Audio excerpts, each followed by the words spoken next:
ఉద్యోగుల సంఘం రాష్ట్ర కార్యవర్గం ఏర్పడిన నేపథ్యంలో అందులో ఏపీ ఈపీడీసీఎల్ నుంచి ప్రాతినిధ్యం వహిస్తున్న రామారావు గారికి సెక్రటరీ జనరల్ పదవి లభించడం నిజంగా మనందరికీ గర్వకారణం. ఎందుకంటే రాష్ట్ర వ్యాప్తంగా అన్ని ప్రాంతీయ విద్యుత్ సంస్థల నుంచి కూడా రాష్ట్ర కార్యవర్గం ఎంపిక చేశారు. అందులోని కీలకమైన సెక్రటరీ జనరల్ మన దగ్గర రావడం, ప్రత్యేకంగా రామారావు గారు మాట్లాడిన విధంగా కూడా బాగుంది. ఏదైతే విద్యుత్ ఉద్యోగుల సమస్యలు ఉన్నాయో ఈ విశ్రాంతి ఉద్యోగులకు సంబంధించిన మేము అన్నీ కూడా నెగోషియేషన్స్ చేసుకుంటాను. మేము గవర్నమెంట్తో ఫైట్ చేయడం లేదు. మాకు ఏవైతే రావాలో అవి సానుకూలంగా వారిని ఒప్పించి మెప్పించి మేము రప్పించుకుంటామని చెప్పేసి రామారావు గారు మరి తెలియజేశారు. కాబట్టి ఖచ్చితంగా మీ డిమాండ్లు అంటే ప్రభుత్వం ఖచ్చితంగా పరిష్కరించడానికి చూపిస్తుంది. ఎందుకంటే మీరు 63,000 మంది ఉంటే అందులో 36,000 మంది దాదాపు మన ఇక్కడ డాబా గార్డెన్స్ ప్రెస్ క్లబ్లో ఏర్పాటు చేసుకోవడం కూడా మన మిత్రులందరికీ కూడా గర్వకారణం. ఎందుకంటే ఈ ప్రాంతం నుంచి ఎంపికయ్యారు, ఈ ప్రాంతం నుంచి సెక్రటరీ పోస్ట్లో ఉన్నారు. కాబట్టి మనం ఈ ప్రాంతంలో పెట్టుకొని మనల్ని అందరినీ పరిచయం చేసుకోవడం కూడా మంచిది. మీరు అందరికీ సుపరిచితులు, మీరు ఎంతోమందికి సహాయం అందించారు. మీకు తెలియదు కాదు.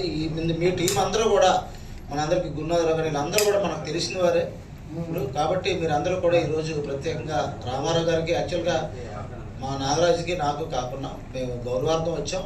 వాళ్ళకి ప్రత్యేకంగా రామారావు గారికి సన్మానం చేసుకోవాలని, అలాగే మనల్ని అందరినీ కలుసుకోవాలని విశాఖపట్నం వస్తున్నాం మేము ముందు. కాబట్టి మిమ్మల్ని అందరినీ కలుసుకోవాలని చెప్పేసి నాగరాజు గారిని మధ్యలో మాట్లాడుకోవడం జరిగింది రామారావు గారు. అందువల్ల ఈరోజు ఈ కార్యక్రమం ఏర్పాటు చేసాం. ఆదివారం అయినప్పటికీ కూడా మిత్రులందరూ, జర్నలిస్ట్ మిత్రులందరూ పెద్ద మొత్తంలో వచ్చి మీరందరూ ఈ కార్యక్రమాన్ని చక్కగా జయప్రదం చేశారు.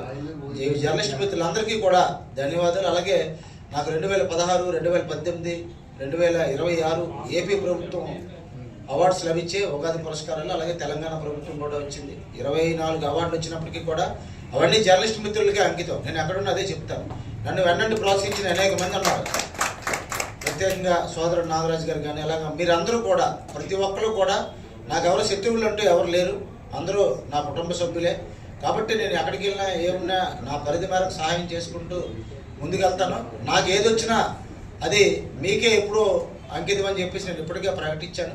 కాబట్టి ఈరోజు కూడా నాకు ఏ సన్మానం దక్కినా, ఏ పురస్కారం దక్కినా అది మీ ప్రోత్సాహమే.